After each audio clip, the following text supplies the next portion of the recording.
Oak Ridge Town Council meeting to order. Starting out, I'd like to invite Reverend Noah Smith from the Moravian Church to give the invocation. Stand if you're able, as you're able. Let us pray. In the name of all that is sacred and holy, we ask that you guide these proceedings this evening. Instill in these leaders and servants a spirit of goodwill, trust, ingenuity, and compassion. Lead this town in the way of values we share, and may we grow together along the way, treating one another with civility and listening with careful ears and hearts. May this session be productive and efficient, and in our call to be faithful stewards of this town, may we serve the constituents well. Amen. May it be so. Please pledge allegiance. I pledge allegiance to the flag of the United States of America and to the republic for which it stands, one nation, under God, indivisible, with liberty and justice for all. Thank you.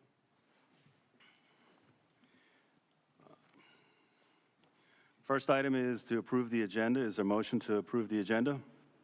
So moved. Is there a second? Second. Any discussion? All those in favor say aye. Aye. Opposed? Ayes have it. Next, we want to approve the minutes. We can do one motion to approve the June 6, 2024 regular meeting, the June 6, 2024 closed session, and the June 27, 2024 special meeting. Is there a motion? So moved. Is there a second? Second. Is there any discussion? No discussion. We have resolution proclamation announcement. We have a presentation by the Canine Capers Committee. We didn't. I was going to say, you want to vote on that? Vote on what? Approval of the minutes. Approval of the meeting Oh, minutes? I apologize. All those in favor say aye. Aye. Those opposed? Sorry. Just trying to rush through here. We have a lot on the agenda, so I was trying to keep it moving. So I apologize that I've actually slowed it down. Resolution proclamations and announcements. Presentation by the Canine Capers Committee.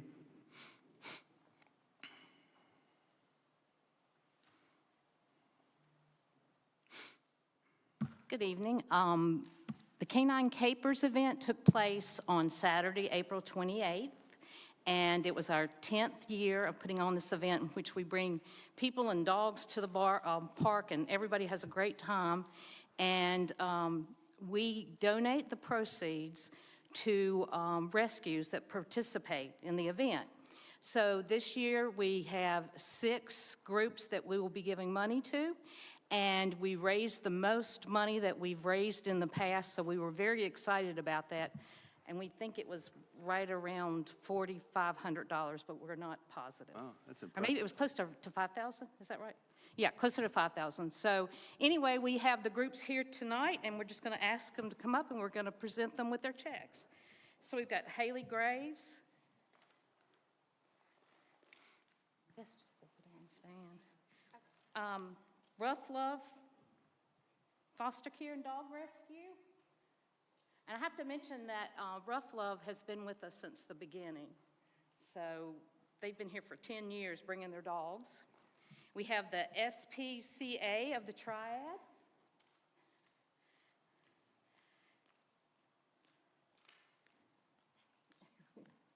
Red Dog Farm Animal Rescue.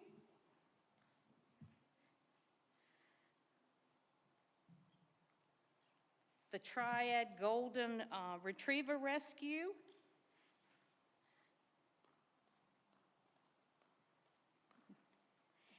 And we have North Star Bloodhounds who brought their friend with them. Here they are. Yay. She's about 6 months old, and her name is Caboose. 4.5 months, okay, sorry. Can't quite see it. And she is recovering from a broken leg. Oh. And Triad, our North Star, has also been with us for the 10 years too, but we are very proud that we've been able to raise these funds to help these organizations rescue more dogs and just do what they do. So thank you all. That's impressive, very impressive.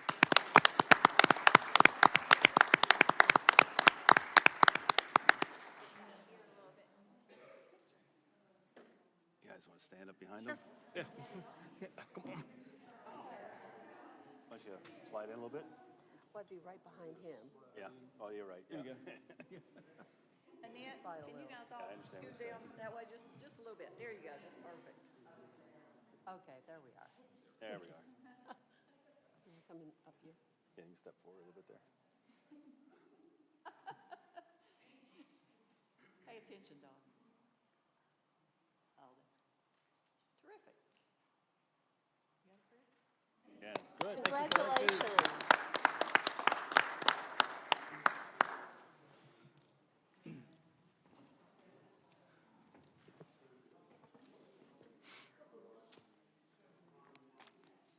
Regular way. Girl, little girl. What kind of support? She's a bloodhound, and she's learning to find lost and missing people. It looks like we don't have a representative from the Sheriff's Department. Is that correct, Sandra? We don't. Yes, we do have a printout of the crime statistics in the back, so you can take a look at that. Report from the Oak Ridge Fire Department. You want to pitch it? They've been a little bit busy today. Sam Andrews, 1829 Oak Ridge Road, Oak Ridge Fire and Rescue. As I stated, we've been having a large uptick in calls just in the last few days. We have had a tremendous increase in wrecks on I-73 and a huge number of fire alarms and CO alarms over in Forsyth County and across our district. It's been really unusual. But we're just asking everybody to do a couple of things. The main thing is, as always, be careful when you're driving here in Oak Ridge and in the roads around, because we would rather not see you at all. The other thing is this, on a very serious note, we have had a couple of rescue calls where people have been out working in the yard and have simply gotten too hot and collapsed. So we've got a little bit of a break now, but with the heat index where it has been and the humidity, we ask people, please make sure if you're going to be outside working, do it early in the morning, late in the afternoon. Hydrate, hydrate, hydrate. Make sure that you got plenty of fluids and take frequent breaks, get in shade. I've worked out in the heat some the other day, and even with 2 layers on over my top of my head, the sun got through. And I actually got some sunburn on the top. My hair disappeared for some strange reason. But we are asking everybody to please. And, good hydration is always water, but also something with electrolytes. If you have cramping, for God's sake, stop, go get you some electrolytes, get down, cool down. But there again, we would rather not see anybody for that on the rescue calls. But we're just asking everybody to be safe with the heat, be cognizant of it. And the other one, with it being so hot, please don't burn any yard waste. Even if there's not a burn ban, please think about it. If the wind is blowing, we got an evening breeze, it's very simple to blow out. And it can race across the field faster than any of us can run. So that's our safety tips. Thank you. And we appreciate everything. Thank you. We have a number of public hearings tonight, so I just want to give you an overview of how a public hearing works. Basically, staff will introduce the public hearing. People in favor of it will get 20 minutes to speak in favor of it. People opposed to it will get 20 minutes to speak in opposition. And if both sides speak, each side will get 5 minutes of rebuttal. If you are going to speak, try not to repeat something that everyone else has said already to conserve time. And when you do come up, state your name and address. And the first case is the text amendment. Sean, you going to introduce that for us, please? Council members, we have a text amendment for you tonight. We have an applicant who's applied for this text amendment. And it's actually a pretty simple one. It is to amend Article 7, Division 3, accessory uses, building and structures, Section 30-381, setback requirements. Currently, the text amendment reads, accessory structures may be located in front of the principal structure when the lot is a minimum of 5 acres. If the accessory building is less than or equal to 600 square feet in area, side and rear setbacks may be reduced to 5 feet. Reason for this text amendment is property owners who own large tracts equal to or greater than 5 acres are subjected to ordinance that is meant for traditional neighborhoods. This addition to the ordinance will allow for owners greater flexibility in using their properties in a manner that helps preserve the rural character of Oak Ridge. Okay. Any initial questions from council? If not, we'll open up the 20-minute period for people who wish to speak in favor of this text amendment. Going once. Anyone who wishes to speak in opposition to this text amendment? Hearing none, we'll close the period for public comment and open it up to council for questions, comments, or a motion to approve or deny the text amendment. Any, Mr. Harden? Ms. Schneider? No comments. I'm in favor of this. It seems simple and makes sense.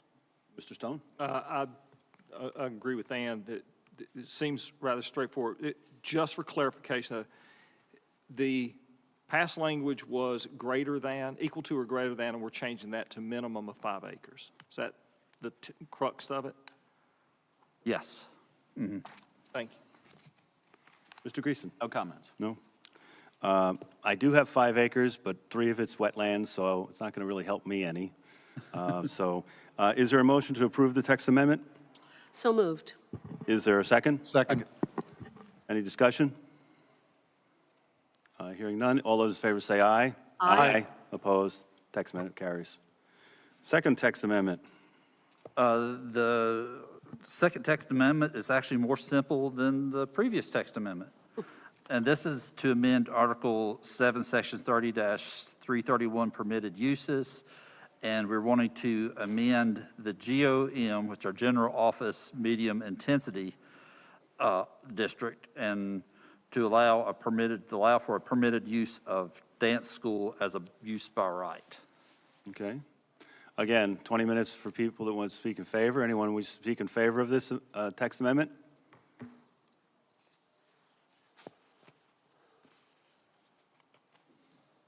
Bill Greco, P.O. Box 347, Oak Ridge, in favor of this amendment and happy to answer any questions or elaborate as needed. Are you going to be dancing? No, I danced at the planning board. Anyone else wish to speak in favor of this text amendment? Anyone wish to speak in opposition to this text amendment? With that, we will close the public hearing section of this. If there are any questions, anyone need any questions, clarification? If not, is there a motion to approve or deny this text amendment? Make a motion, we approve the text amendment. Is there a second? Second. Any discussion? All those in favor say aye. Aye. Opposed? Carries. Rezoning case, just going to give you a heads up. With the rezoning case, we have to be a little bit more wordy in our motions. So there are some examples in your book for that. But we're going to open up the first rezoning case. Sean, you still taking care of that? Yes, before us tonight, we have rezoning case 24-02. The request is to rezone property addressed as 8525 Linville Road. And this is going to be kind of confusing, so people, I just have to be patient with me. It is to rezone property from PDR, which is our planned unit, planned development residential zoning district, and we're amending to a planned unit development residential. Basically, we're taking a lot that was designated as open space within the master plan for this development and changing that to a single-family residential lot. Our development conditions, there's no business or commercial uses are proposed with this development. As I said, it's located at 8525 Linville Road. All property owners were notified within 500 feet of the subject property, and the property was also posted as well. The tract size is approximately 1.36 acres. It's a topography is contoured, And the existing uses are, to the north will be still the planned development residential, the south is planned development residential, and to the east is RS40. As I said, basically the zoning will still stay the same. We're just amending the map for this. And in order to do that, amend the map, you have to go through the rezoning process. It is not located in a water supply watershed. There is a stream along the western boundary of the property, basically along the property line. This property will be served by, this property will not be serviced by a community well, but will have an individual, its own individual well. So that needs to change in here just to individual well, as this other later phases in this development are not served by a community well. There are no off-street parking regulations. The tree conservations are maintained as with the original subdivision, and Linville Road is known as a collector street. The impact of adding one additional lot in the proposed location does not place any impact upon the open space and tree preservation areas. And so far, the proposed request is consistent with the recommendation of Oak Ridge future land use plan, and staff recommends approval of the rezoning application. What did the Planning and Zoning Board have to say about this?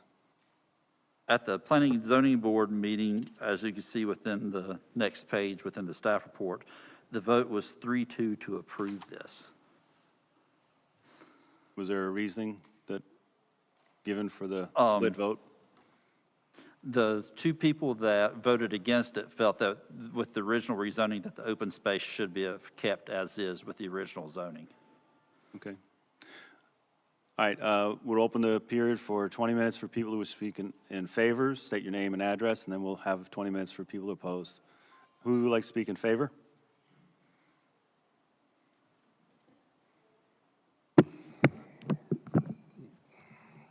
Bill Greco, P.O. Box 347, Oak Ridge.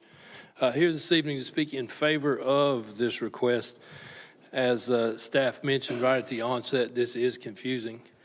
A little bit of background, Riverside subdivision, 200-plus acres. I think we're in about the 17th or 18th year of this project. It's been through, to my knowledge, 3 owners and 3 design development teams. So we came in right at the last in phase 4. Originally as a PDR, there was a unified development plan, which if you're familiar with those are kind of the big picture that says we're going to do something in this area, something in that area. Nothing about a UDP is a subdivision plat. It says on the face of the plat, shall not be used to convey or define specific property lines or areas. So it's just kind of a general roadmap of what the intent is in a subdivision. We do need to be careful with some of our terminology. With this subdivision and with our proposal, we've heard the term open space a couple times. That's not accurate. That was just common area is all that ever was. So over the years, in my opinion anyway, this subdivision has performed well in terms of it delivered as advertised. There are significant swaths of open space that have been dedicated to the town. I don't believe the town's accepted it as of yet. However, that was originally listed as common area, some changes throughout the years, but end result, the town now has some significant open space dedications specific to phase 4, which was the last piece that we worked on. We discovered some things out there with some trails being slightly over the property line and some other things, so we donated additional land to the town to get the public trails on public property. We made some additional dedications. We also added additional public access to that large, you can't really see it on that map, but there's a large chunk, let's call it, of property that has a trail system there to the south. Other thing of note, we're not asking for additional density. The overall density of this subdivision as advertised originally has never been achieved.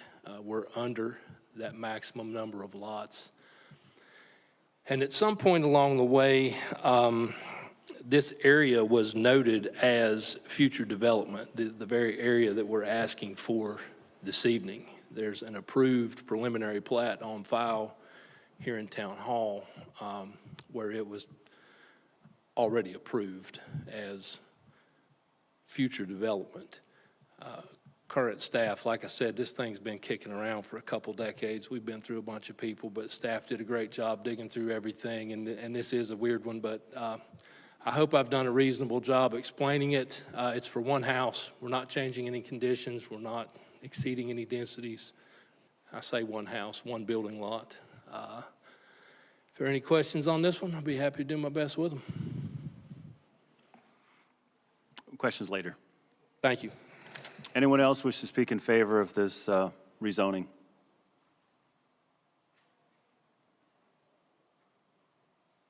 Okay. Anyone wish to speak in opposition to this rezoning?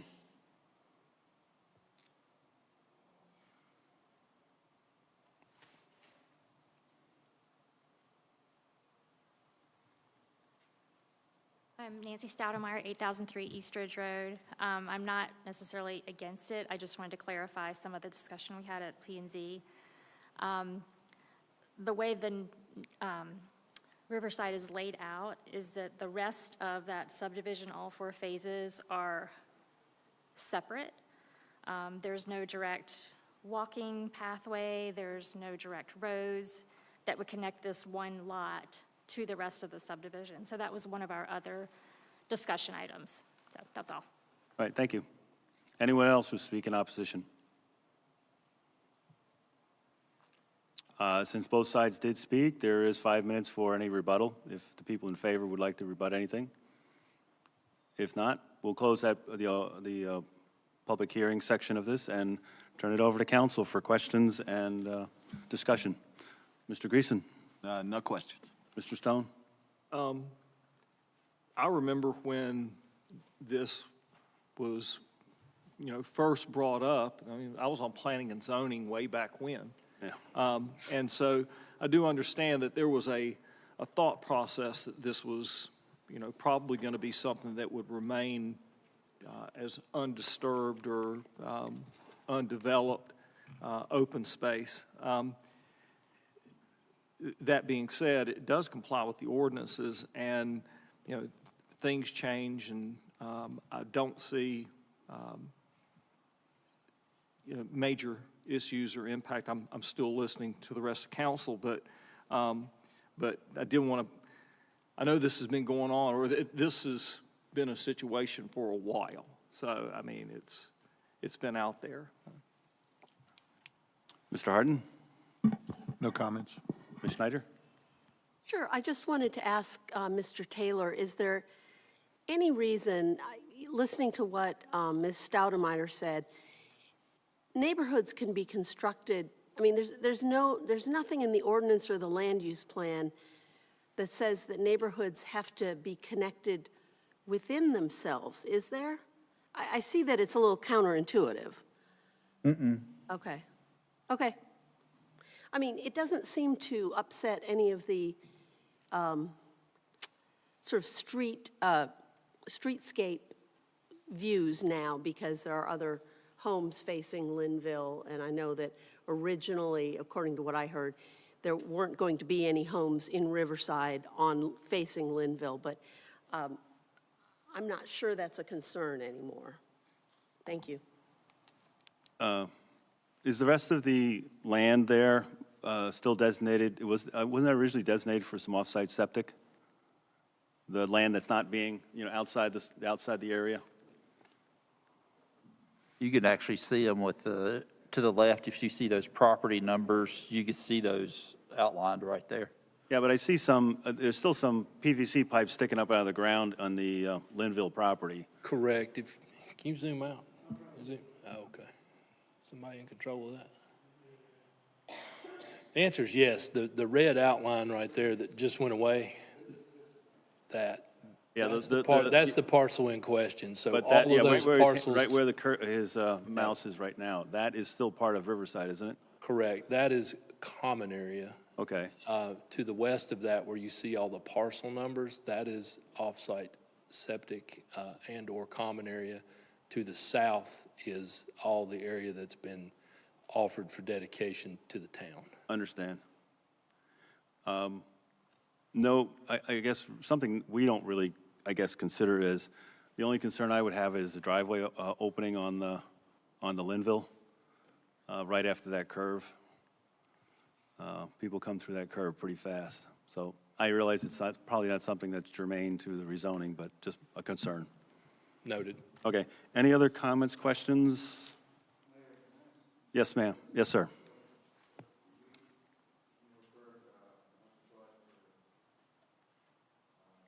Mr. Thomas, would you turn your microphone on and lean in? Heard a couple of times to, I think, easements dedicated to the town. Correct. Are those in recorded plats, those dedications that you've referred to? I can clarify that. The town actually did take an action to accept that open space. The tax department did not recognize it, and I think there's a disagreement about whether we need to record a deed. This was years ago.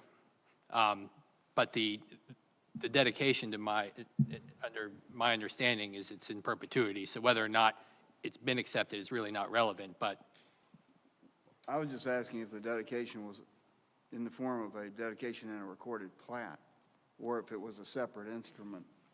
I can speak to Phase 4, and I'll hand you a plat in just a second. All right, But you're yes, coming into this late. correct. We, on our Phase 4 plat, offered it as a dedication. As of this morning, it's still owned by, Well, the was that development plat company. recorded? yes, sir, it has been. That's an acceptance in Oak Ridge. The recordation is an acceptance by the town of a dedicated plat. We just went through this issue on something else. And I don't know about the county issue, but thank you, Mayor. I just wanted to clarify that point.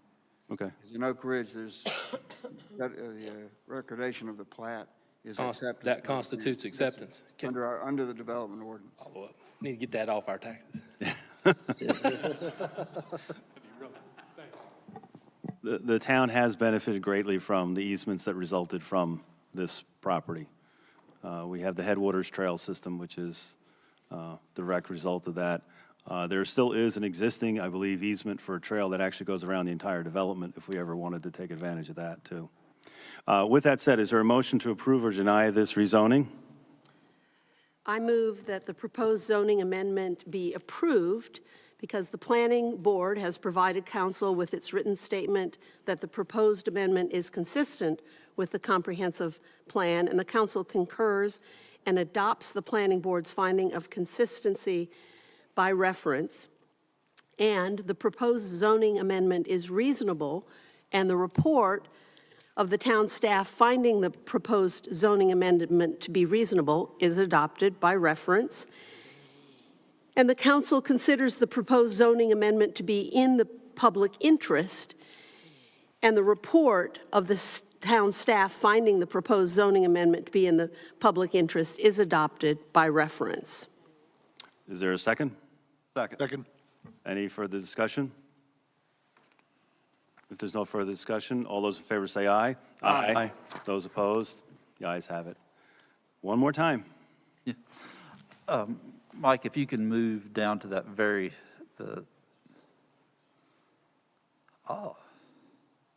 perfect. Okay, our next request is a rezoning request from RS30 residential to limited business. The property is located on the northwest corner of the intersection of Oak Ridge Road and Linville Road, being in Oak Ridge Township. The property is addressed as 2101 Oak Ridge Road. We notified all property owners within 500 feet of the subject property and also posted the property. The tract size for the section of this property that is to be rezoned is approximately 2.03 acres. And if you're looking at this map, what you'd be looking at is just that the northeast, the western part of this property is what's going to be rezoned. The current eastern side of the property is already zoned limited business. The vegetation of the property is mostly wooded with approximately 1 acres of open meadow. As you can see to the north, the properties to the north are zoned to RS30. To the south is limited business. To the east is RS30, and to the west is RS30. And to the southwest is limited business. And then our park is zoned public and institutional. In the RS30, the maximum density within a RS30 residential lot is 30,000 square feet per single-family residence. And the limited business is primarily intended to accommodate moderate-intensity shopping and services close to residential areas. The district is established to provide locations for businesses which serve nearby neighborhoods. It is within the historic district overlay zone. It is not within the watershed, or there is no floodplains on this. Along the near western boundary of the property is a stream. The property will be served by well and also septic. The landscape requirements that will have to be met for any future development on the site. All existing trees greater than 8 inches in diameter are protected by the Historic District Design Standards. Street classification, Oak Ridge Road is considered a major thoroughfare, and Linville Road is considered a collector. All roads, if any future development on this property, will have to be NCDOT standards. Sidewalks will also be provided with any future development with this. As part of the comprehensive pedestrian and transportation plan, the site meets the plan due to the existing sidewalk and also the construction of future sidewalks along the Linville Road parts of this parcel. It does meet our future land use compatibility, objective 3.3 and policy 3.3.2, and staff recommends approval of the request is consistent with the adopted future land use plan and recommends approval. This is also in the scenic corridor too, isn't it? It is. Okay. I usually don't put that one in there on these because the historic district is more stringent. Okay. And planning zoning approved this 5-0? They did. Any additional information you might want to provide, Nancy? All right, thank you. Again, 20 minutes for those speak in favor. State your name and address, and the floor is yours.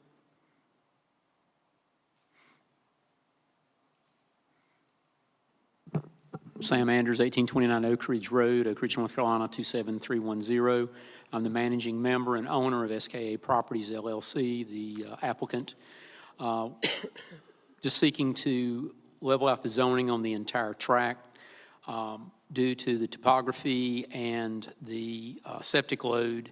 RS30 is not a viable zoning for that portion of the property. So with LB, it becomes viable and would have a development that would be complementary to the office building that's under construction now. Okay, thank you. Anyone else wish to speak in favor?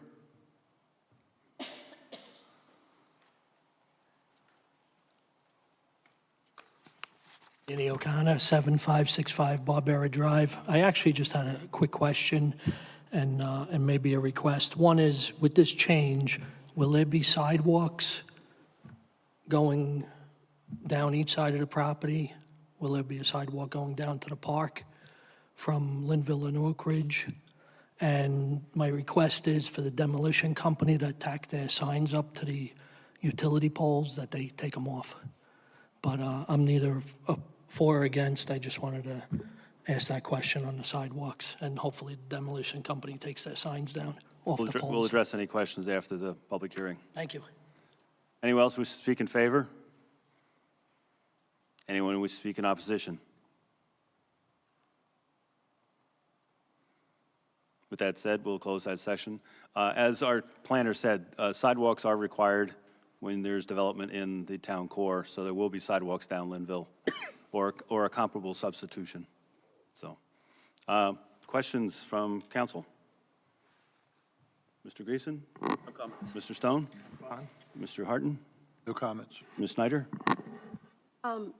Do we know yet that, I mean, I think we've discussed that there will, at some point, be a connection, a crosswalk to the park. Do we know where that will be, Mr. Taylor? It would be on Lisa Drive, further on up Lisa Drive, and the reason that we want it moved up further into Lisa Drive is to avoid having a crosswalk right there at the intersection, which is a lot more dangerous. Right, so is it sort of at the end, it would If be you at sort of the end of that red line? It would be almost if you're looking at our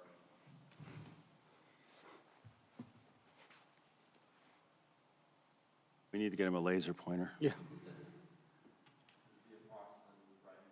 Okay, thank you. Anything else? If there are no other questions, is there a motion to approve or deny the rezoning request? So moved. Do I have to read the Yes, thing? you have to read. All right, I gotta find it. I got it if you don't. Mr. Stone is, I got it. oh, you got it? Okay. Cool. I make a motion that the proposed zoning amendment be approved based on the following. The proposed zoning amendment is consistent with the adopted comprehensive plan of the town of Oak Ridge. The planning board has provided the council with its written statement that the proposed zoning amendments is consistent with the comprehensive plan, and the council concurs and adopts the planning board's finding of consistency by reference. In addition, the council further finds that the proposed zoning amendment is consistent with the comprehensive plan because the proposed zoning amendment is reasonable. The council considers the proposed zoning amendment to be reasonable because the report of the town staff finding the proposed zoning amendment to be reasonable is adopted by reference. The council also further finds that the proposed zoning amendment is reasonable and that the proposed zoning amendment is in the public interest. The council considers the proposed zoning amendment to be in the public interest because the report of the town staff finding the proposed zoning amendment to be in the public interest is adopted by reference. And I think that's it. Is there a second? Second. Any further discussion? If not, all those in favor say aye. Aye. Opposed? Amendment's been passed. Rezoning's been passed. We now move into the first period of public comment. You're just come up, state your name and address, be recognized, name and address. You have 3 minutes to speak. And anyone like to speak? Yes, sir. Dan O'Connor, 7565 Barbera Drive. An issue that had come up the past, I live in the Arbor Run Homeowners Association, and at the corner of Julina and Haw River Road is where the girl was killed, trying to come into our association. And we have a sidewalk that was put in, I guess, when the developer had to build the Apple Grove section. And I believe, and I could be wrong, but I believe crosswalks are reimbursable by the federal government if they're put in. Slatter Management recently inquired with DOT about getting that crosswalk put in to hook up to our sidewalk, and DOT said it's not them, it's Town of Oak Ridge, and Town of Oak Ridge told me a while back it's DOT. So I was just wondering if someone would be able to look into that, because when the kids cross, they still cross, and then they're going to walk down Haw River Road until our street entrance, not knowing that the sidewalk is there because it does not connect to the street, which I always thought would be a DOT because it has to go over the culvert and to the street. And that's probably why the developer didn't do it when they did it. But if someone would be able to help with that, it'd probably be something great that would help offset any more of those accidents happening. Mr. Bruce, do you have anything you might add to that? My guess is they probably directed Mr. O'Connor back to Oak Ridge because they'd be asking us to pay for it. DOT would have to approve it, you're correct, it would be in their right of way, but I'm sure that that would be something that they would be asking the local jurisdiction to pay for. Okay. And then if that's the case, if we can inquire, I do believe federal government may reimburse for those crosswalks. I'm not 100%, but I do believe they may. But is there someone I could work with on that and see if we could get that moving a little bit? Or I know you guys have a pretty good relationship with DOT. Thoughts, council? I mean, I would think that you're right, we deal with DOT all the time, that if we can bring this up to them, because really what we're looking for is to find out what it would cost, what I'm hearing. Is that correct, Mr. Bruce? And if they would approve it as well. I mean, there are standards for crossings that aren't at intersections or signalized intersections. And so I would think the first step would be to see if that's something that they would approve. And then if so, we can investigate costs. That would be my recommendation. Yeah. I thought we had, okay, this isn't an agenda item, so I'm a little No. uncomfortable discussing this. But we did discuss these possibilities, and perhaps we should, after the accident, and there were reasons why a crosswalk couldn't be put in, and maybe we discuss that Yeah, separately. separately. Okay, we'll follow up. Okay, thank you. Thank you. Anyone else wish to have public comment? Just raise your hand, be recognized. If not, we'll close that section, and we move to the town manager's report. The floor is yours, Mr. Bruce. Thank you, Mr. Mayor. The first item I have is a request to approve the reappointment of Michael Bell to the Board of Adjustment. Is there a motion to approve the reappointment of Michael Bell to the Board of Adjustment? So moved. Second. Any discussion? All those in favor say aye. Aye. Opposed? Nay. And secondly, a request to appoint Paul Magnabosco as an alternate to the Water Advisory Committee. Is there a motion to approve the appointing Paul as an alternate to the Water Advisory Committee? So moved. Is there a second? Second. Any discussion? All those in favor say aye. Aye. Nay. Welcome aboard. Thank you, Paul. Thank you for stepping up. Thank you, Paul. And I'm going to turn the next two items over to Assistant Town Manager Sandra Smith.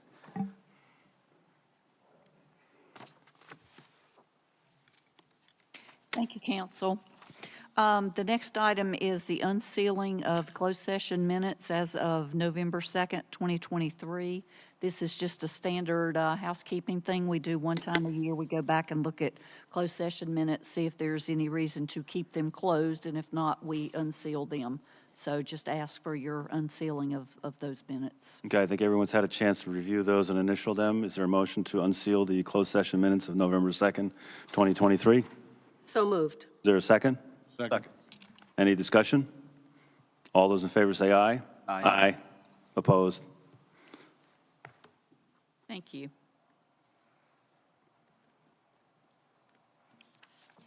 The next item is just kind of a housekeeping item. It is a lot of different little things that we have in restricted funds or that we need to put in restricted funds. At the end of the year, we had money that was in the Veterans Honor Green Phase 2 and also in the Phase 1, and that money was unspent, and so I would request that we move that into the a restricted fund. Do you guys want to do all three of these together, or would you prefer to break them up? Together. Together, okay.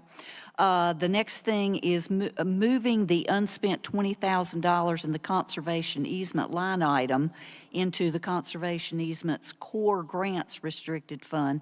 Actually, through a staff error, we kind of jumped the gun on this one, and we already moved it on your financials, but you guys did not vote on that. So I just need you guys to vote on it and make sure that that is what you intended to do. And the third item is unrestricting the money in the Historic Heritage Grants Fund. Excuse me. Sorry, HPC. and moving it into the general fund. This is money that HBC had raised several years ago, and we have been paying out grants slowly, and that money has now been expended. So I just ask that that money be moved out of a restricted fund and back into the general fund. You can make a motion listing all those item things, but I think you'd also make a motion that just references what she asked. Is there a motion to approve her request? Mr. Mayor, Go ahead. Mr. Mayor, I'll make a motion that we act on the moving of the restricted funds as referenced by the assistant town clerk, or manager, sorry. Is that sufficient? Is there a second? Second. Is there any discussion? All those in favor say aye. Aye. And opposed? Thank you. Thank you. I think it's back to you. Yes. The next item is a request to approve the finance officer's annual engagement letter and contract. This is an annual requirement. And of course, I don't know that it needs to be said, but Anders and Barrow has been served as the town's finance officer since incorporation. They do a fantastic job. There is one change in this year's annual engagement letter, and that is a request to raise the hourly rate from $110 to $130. I will note that that's still a discounted rate. We feel like we're certainly getting our money's worth from Anders and Barrow. I did talk to Sam about this yesterday with a concern about whether we would be needing a budget amendment if we adopted that additional rate.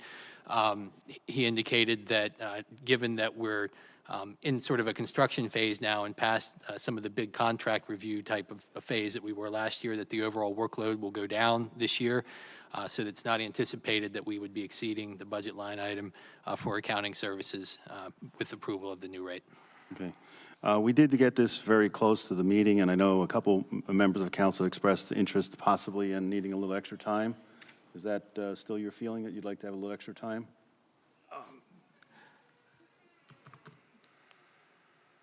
So, no. We received the information 24 hours ahead of this meeting. And, this is a $135,000 line item, I believe, on our budget. I think that it's important that we do our due diligence and that we have the information more in advance than this, so that if there are questions, that we can raise those questions. So that is problematic for me, that we're only getting this information 24 hours ahead of a meeting. That being said, did take the time to review this, and based on what Mr. Bruce has told us, the only change to this is $20 an hour hourly rate increase, and it does fit within the budget. We're not going to be asking for an adjustment to the budget. That will satisfy my objection to the process. Please understand, that's not a criticism of Anders. Everything's fine. Anders Barrow, no issues there. No issues with the staff, no issues with Mr. Bruce on this. I would just feel more comfortable in sitting here and making decisions and casting votes with more advance notice in the future. That's my concern. Mr. Greason, do you feel you need any more time to consider this matter? I think I'm good with it. Okay. With that said, is there a motion to approve the finance officer's annual engagement letter and contract? So moved. Is there a second? Second. Any discussion? Just to I reiterate, I'm think sorry. I'd like to thank Yeah. Anders and Barrow for their excellent service. And I think, I know that all of us want to have things in a timely manner, and I appreciate your willingness to work with staff and with Anders and Barrow on this, because I think sometimes things don't happen quite as we would like, but when it's a brief contract and when it's a known quantity, I would say, I think it's okay. Thank you. Yeah, I can't say enough nice things about you, Sam. You do a good job for us. We appreciate it. With that, there's been a motion to approve it. Everybody in favor, say aye. Aye. Aye. Opposed? No. What's next? Next, we're very excited that we finally unveiled and gone live with a new reservation system that's available on our website. It's called MyRec, and it'll offer a whole lot more convenience for residents to book shelters and field reservations at our park. And Genevieve Geib and Ashley Royal in our office have worked real hard over the last 9 months or so to get this system up and running. And we'd love to take the opportunity just to go through a quick demonstration so that the public can see the functionality of the new system that we have. So bear with us just for a minute to get set up, and I'll let Genevieve take it.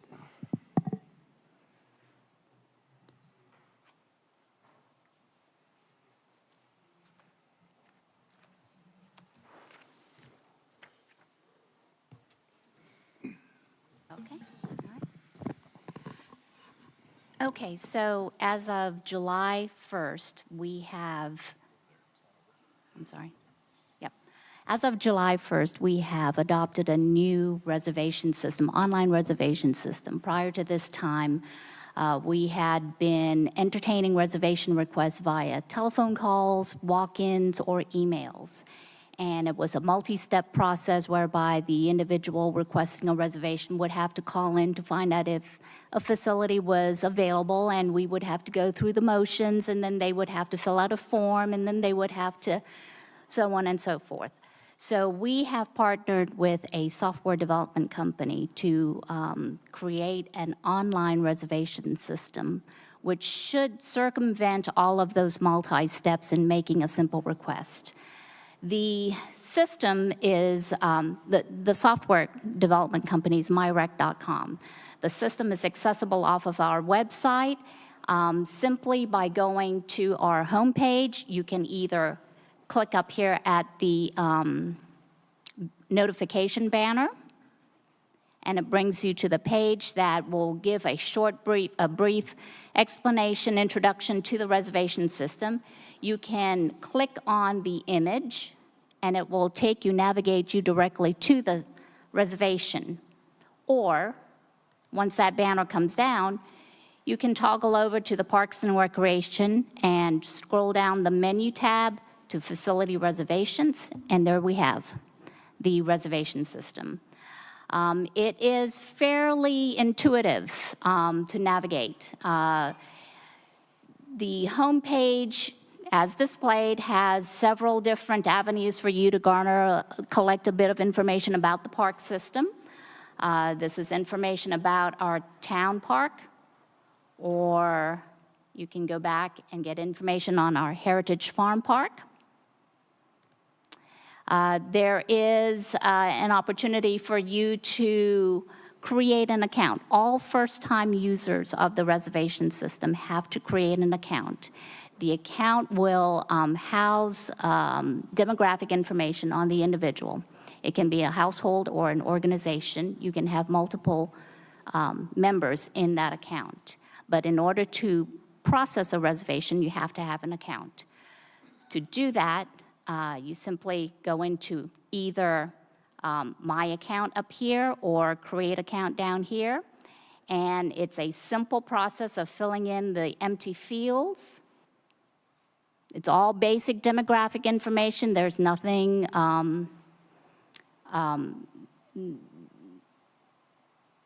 nothing personal, nothing private. And you create your username, your password, blah, blah, blah. Go ahead and hit submit. Very simple process. Once you have created your account, you can then toggle over to the reservation site. That will pull up a facility list. That list shows you every facility in our town park system that is available for you to rent. It's broken up into 3 categories: Heritage Farm Park, Oak Ridge Town Park and ORYA. ORYA is removed from the rest of the facilities because even though it's rental of the same facilities, it's removed from the top portion just simply because ORYA requires unique reservation capacities, potentials. So the public cannot use the ORYA section. It is restricted, but they can make reservations on the shelters, amphitheater, the fields of Heritage Farm Park and Oak Ridge Town Park. So let's say you want to rent Oak Ridge Town Park Picnic Shelter number 1, which is the one off of Lisa Drive. You just go over to hit request, and it will pull up the reservation form. Your type is your picnic shelter, and it will immediately populate to let you select a date that you want to make the reservation. So I'll just say July 19th. And then you can select the preset blocks of time that we have identified for reservations. I'm going to say from 5 until 9. Just click that. Down below, you have the fee schedule. Just hit next, and you'll notice that that time block has already been taken. So we have a guard system, a protective guard system in the reservation where it protects us from overbooking on a facility. So that reservation is not available. Well, I should have known that if I had gone into the calendar. You can view a calendar here, you can view availability, and there are lots of ways that you can filter the calendar for you to be able to view what is available. Let me see, let me do it by, you can search by location, you can search by the type, search by the dates. Anyway, so here you see on the calendar all of the reservations that are currently made for our town parks facilities, and each one is color-coded as shown down on the bottom here. The key is down on the bottom. So here you see, this is the reservation that I tried to make on the 19th. There's already someone who has booked that facility. So I'm going to pick the 20th instead, since that looks open. So I go back to my request, and I'm going to remove this, and I'm going to request again the 20th, and I want shelter 1. I've already selected that, and I'm going to take 12:30 to 4:30, hit next, and it will populate, immediately populate all of the information from your account into the next page. This page is available for you to make any additional information, make any additional requests of the reservation, such as it's a birthday party, I want a bounce house. That's information that our staff will need to know in terms of how to accommodate those kinds of requests. Or I'm going to have an ice cream truck there. Again, just information that we need to know in order to fully accommodate the reservation. Anytime there is a field that has an asterisk, that is a field that is required for entry. So it will not allow you to proceed unless you put something in that field.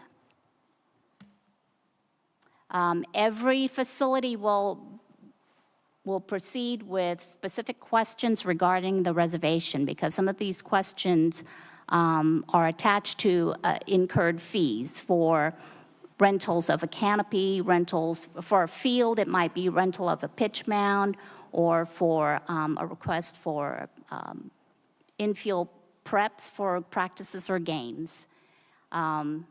Again, just go through, it's very intuitive. Just go through, answer the questions. These questions do not have asterisks, so if you don't have any requests, just go on past it. Again, the fee schedule, disclaimer, make sure you hit I have read and agree, submit, and there you go. The request has been made. At this point, the request will arrive at my box, and I will have the opportunity to review the information. I will then have the opportunity to either hold the reservation for further analysis, I can approve the reservation, or I can decline the reservation. When I approve the reservation, the software will then notify the requester or the guest that it's time to pay.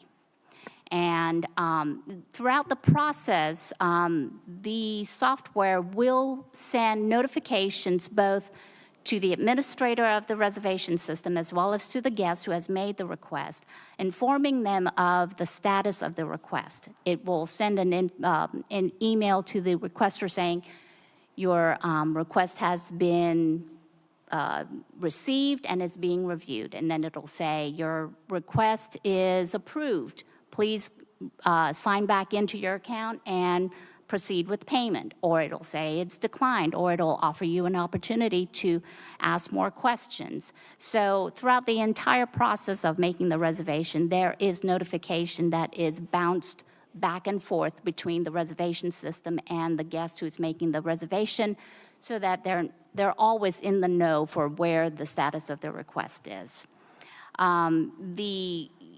Once you create your account, you have, there is a page in here where you can look at your account. It will tell you what your balance is. It will tell you if you have a credit due. It will tell you if a payment is due. So it's quite useful. And we have already had several reservations that have been processed through the system seamlessly. So far, so good. And that's about it. If they pay for it and then they cancel it, does the refund happen automatically then? Well, that's when the system will notify us that there is a refund request, and that will be just another stage administratively on our part to go back and process a refund or offer a credit. Okay. And then also with the Youth Association, that will be the way that they'll use their stipend? Yes, yes. So this is why we broke out the ORYA portion of the reservation from the rest of the public system, because they will be operating off of a stipend. So the payment processing portion of the reservation will be different. And again, it'll be restricted so that outside of ORYA, people cannot go in and apply for that stipend as payment. Okay.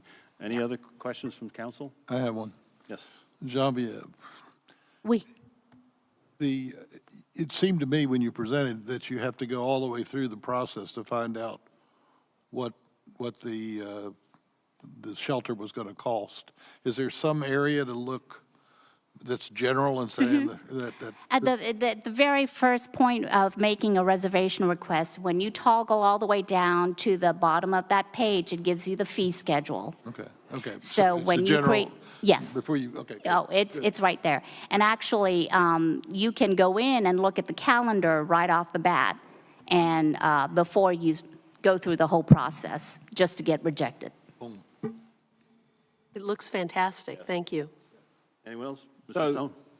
looking at the calendar, Genevieve, when you pull the calendar up, if you wouldn't mind, and this is, I don't know, just my thought process through day and age, is it necessary to have the names of the people that are renting the facility displayed on the calendar? I'm so sorry. Oh, I'm sorry. We were a little distracted. Yep. So,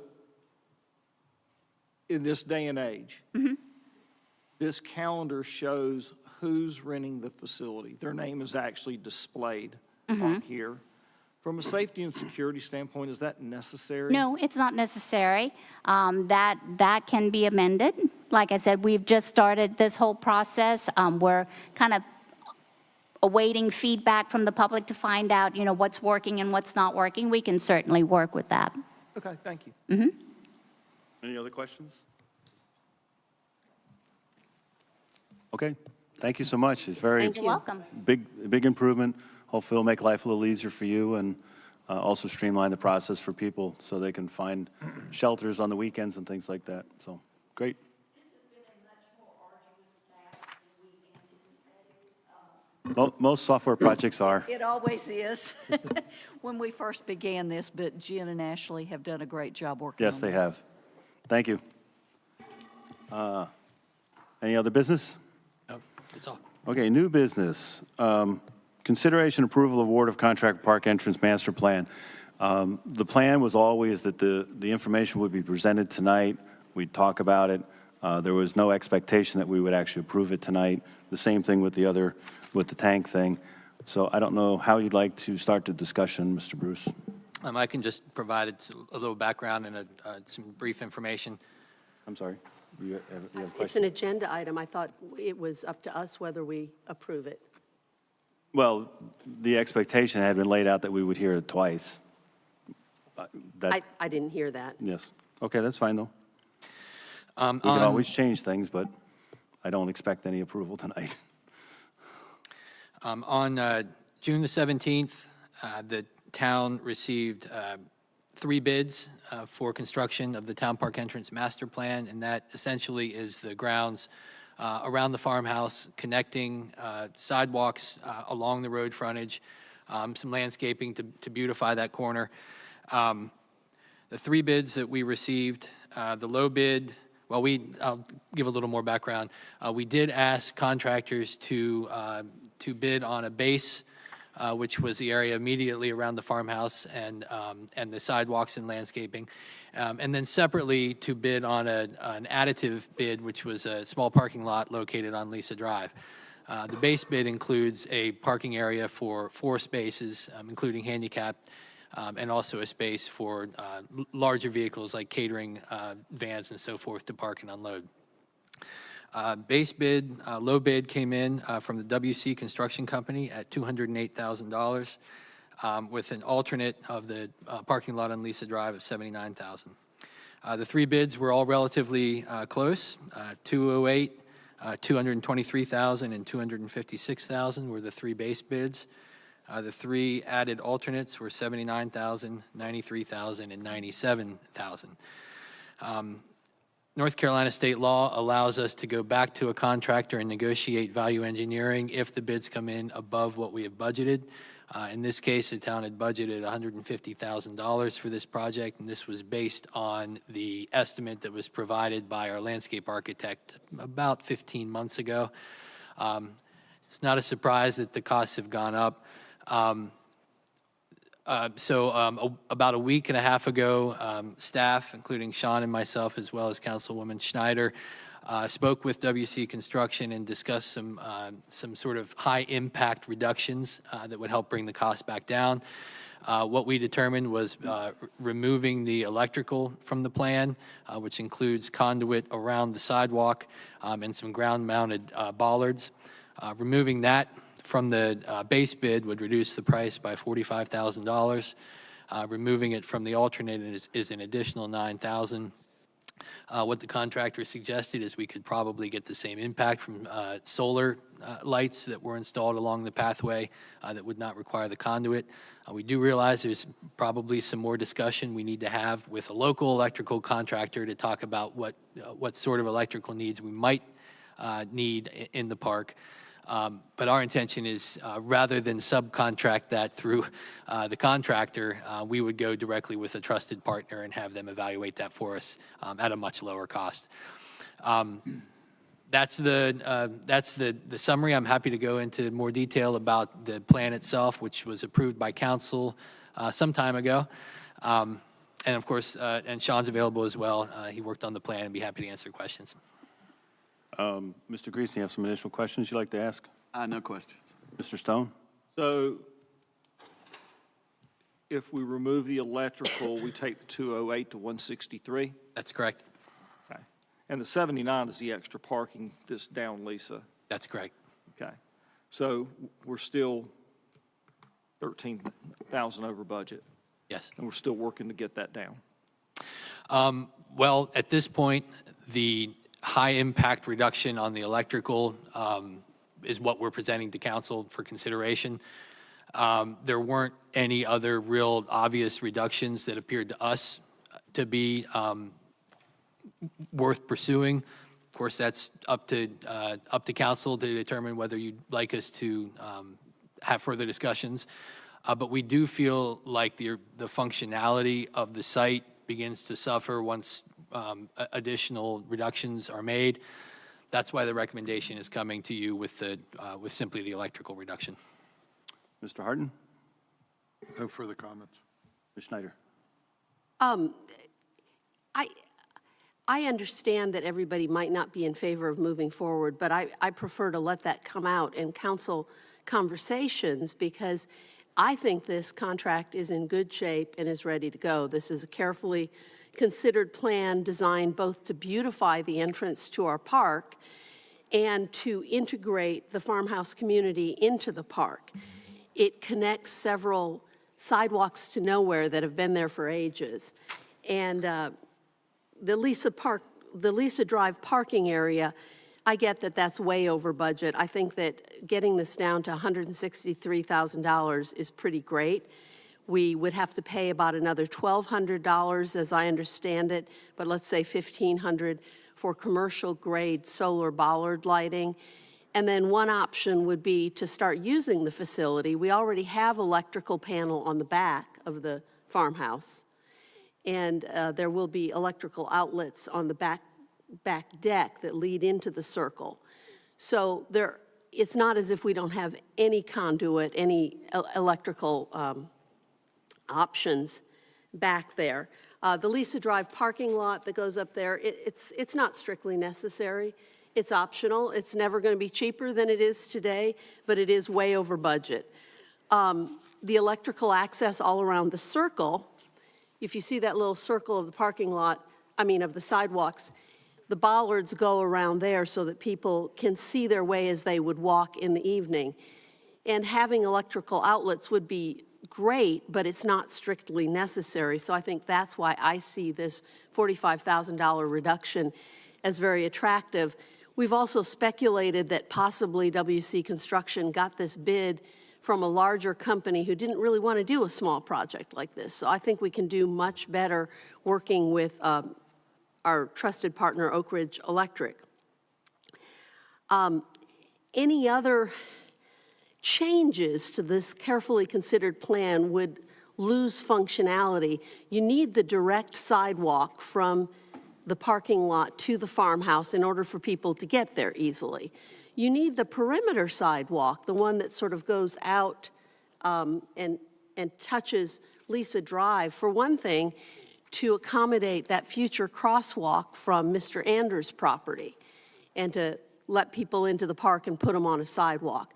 The other thing that it does is that entire sort of sidewalk circle there then kind of cordons off the area for farmhouse activities on that side of the farmhouse. And it keeps activities, and you would put this probably in the policies for use of the farmhouse, it keeps activities from going into that little, I call it a little peninsula, but the little pointed part where we're eventually going to put a town park, Oak Ridge Town Park sign. So you don't want people out near the intersection of Lisa and Linville. Finally, I think that people walking in the park always want a lot of walkers want the longest walk. So this creates the kind of perimeter walking path. What you wouldn't want people doing is taking that other leg of the sidewalk if they were just walking the park and there was an event going on and going sort of through the event. You would want them maybe taking the outer sidewalk and then connecting. And you can see that it also connects to the existing sidewalk on Linville Road that, again, is another sidewalk to nowhere. It just ends. Yes, it currently just ends, right, and it would connect it. Thank you.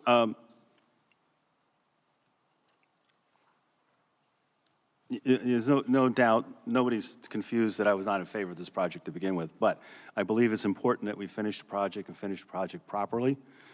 So as with the electric removed, I'm in favor of the plan. I just feel that in the past, we haven't spent enough time digesting bids and things like that. That's why I will not be in favor of approving this tonight. I'm not up against it. I just don't feel we should approve it tonight. because I think we can do a little bit more research, maybe talk to Oak Ridge Electric in the meantime, see what some of their suggestions are, because maybe some of their suggestions may be things that we need to make sure that the contractor knows about so they don't cause problems for Oak Ridge Electric. I think it's also important to explain that this $163,000 does not include the additional landscaping around the house, the plantings, the items that would be around the back of the house and things like that. So that was something that was separate. So that could be another $10,000 that we have not accounted for. So if we were to do this, and I believe we need to do this right, so I'm not saying I'm against this, but I think we need to be very, very upfront that this would basically be $173,000. So we would basically be about $23,000 over budget. We just need to be very upfront about that, that we consider what the true cost of this is. And that's why I feel it's important that we don't rush these bids through. And that's why I'm not voting against it.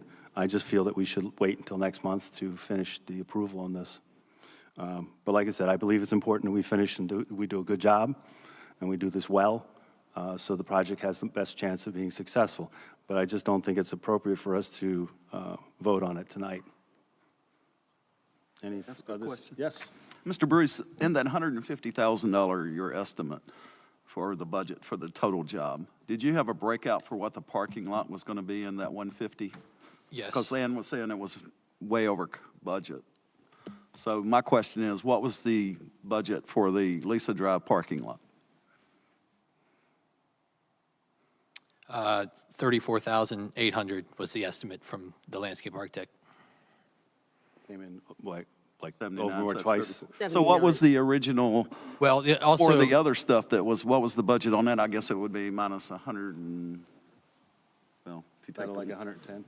110, so it's way over budget also. Yeah. well, I think I'd rather characterize it that it's just over what our landscape architect estimated.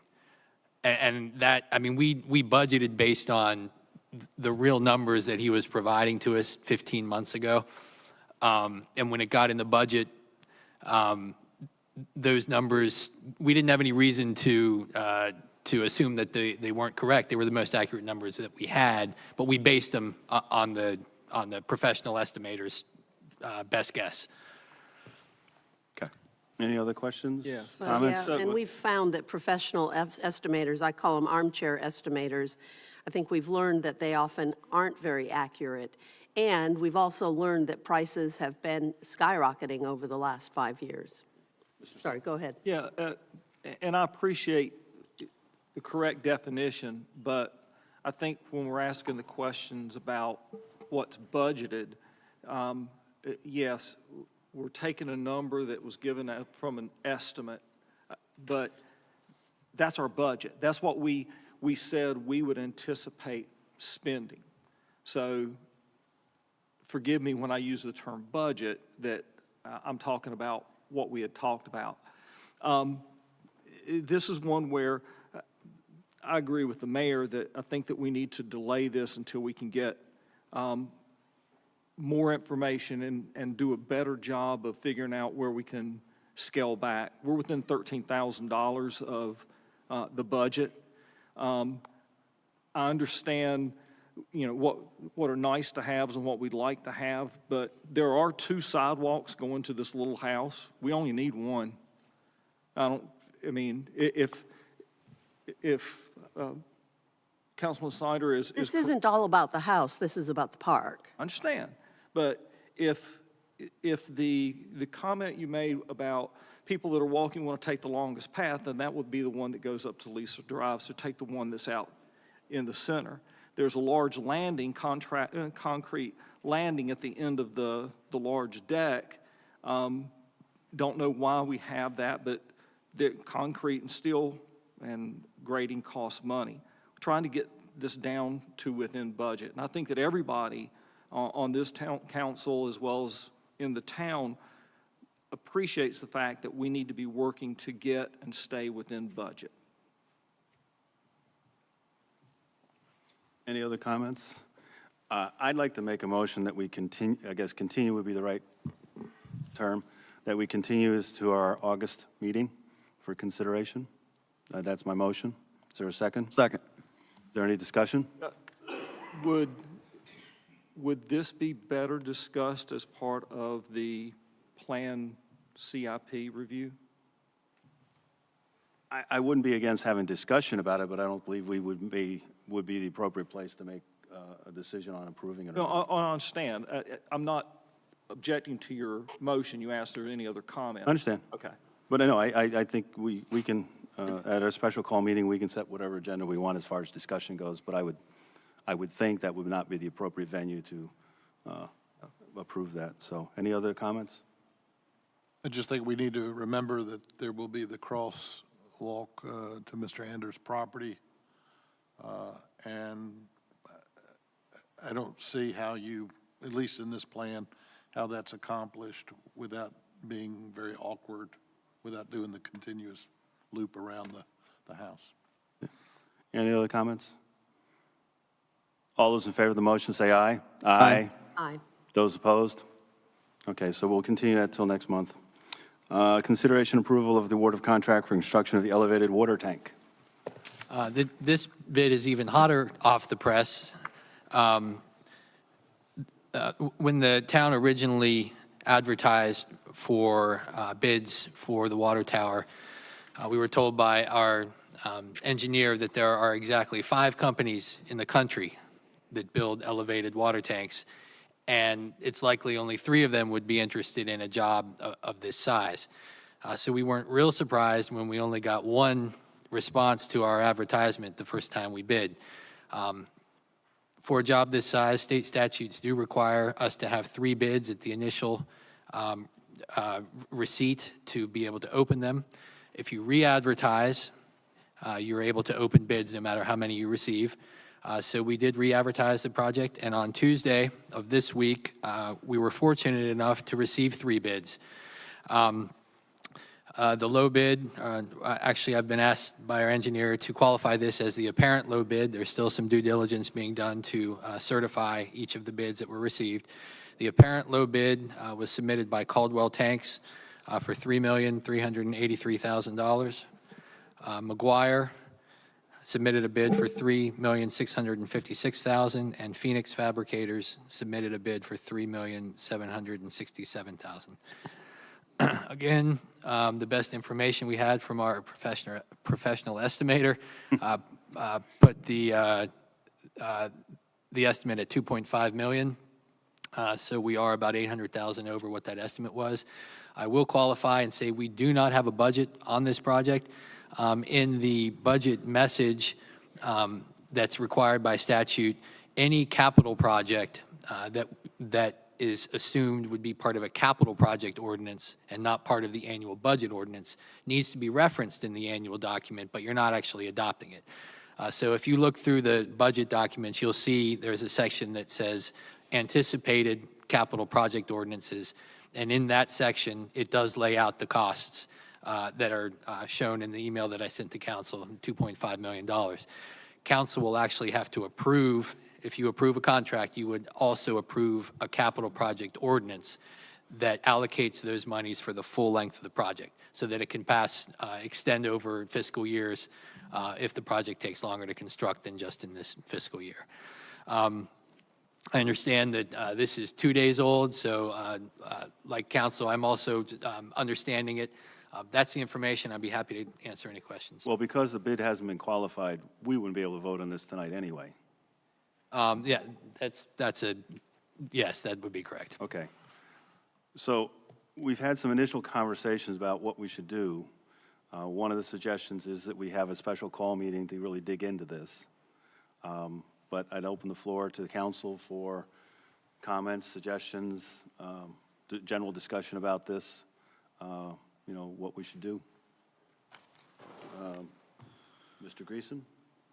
No comments. I think we need it. Well, I'll just give one comment. I think we need to have a plan to make sure we can afford this whole thing when we do it. And make sure where we're going to get the money from. That's my only comment. Mr. Stone?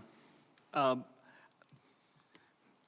don't have enough, my brain's, running on 48 hours of overloaded data here, so I just soon wait until we have our meeting. Mr. Harden? Again, the information we got was very, very recent to us, and we don't have, even that has not really been qualified or certified for us from our bidder. So I think we need to wait until that occurs and discuss it subsequently at a different meeting. Ms. Schneider? We do have over $3 million from the county, so I think we can pay for this. We also have $4.5 million we raised from the state. I think for me, the real problem and that we need to discuss is not getting the water tower done, because I think that's easy to do within the funds we have. I think the next issue is to get an updated quote on the water main and to be able to move forward without undue delay between those two projects. In my mind, water is a priority for Oak Ridge. And some of this money has expiration dates, which is another reason to move forward carefully, but without undue delays. These projects, completing them, will represent a huge step forward for Oak Ridge. We've been a leader among small towns in our area in moving forward on municipal water, and I want us to stay in the lead. Thank you. I do have an additional comment. Go ahead. At the time when we first started moving toward this central tower tank, I was the chairman of the Water Advisory Council. At that time, we were looking at issues not only for municipal water, but we were looking at fire suppression and two alternative plans. One of those alternatives, which seemed to be even more crazy, really, was the possibility of acquiring 10 parcels of land among the community to put a series of 30,000-gallon water tanks in the town in 10 different locations. And that was being compared to the possibility of a central system. When higher yielding well was discovered here in the park, it made the other alternative pretty much absurd at that point, because you'd have to go buy land and get the tanks and get it all the engineering. So the cost of that would have been far greater than just having a central tower.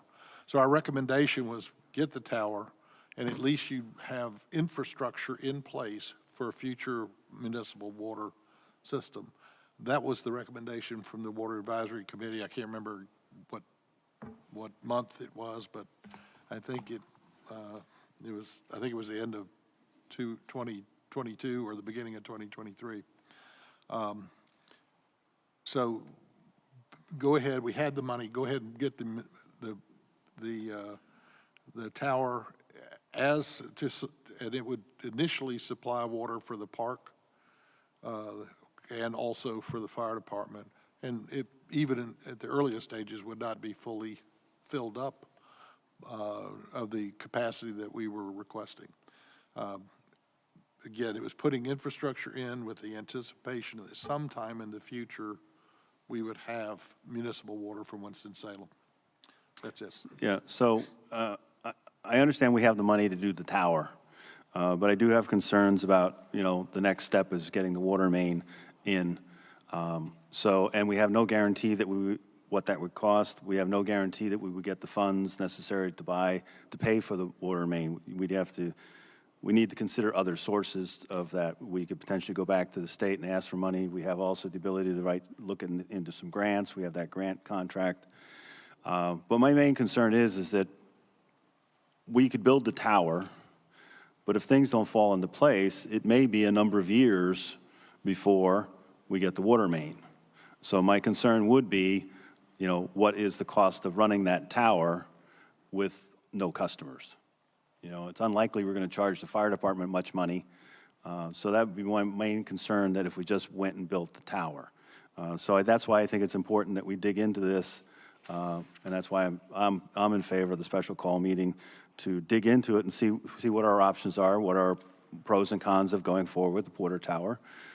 explore exactly what it's going to cost to run the tower if we don't have any customers, and also explore possibilities of additional funding.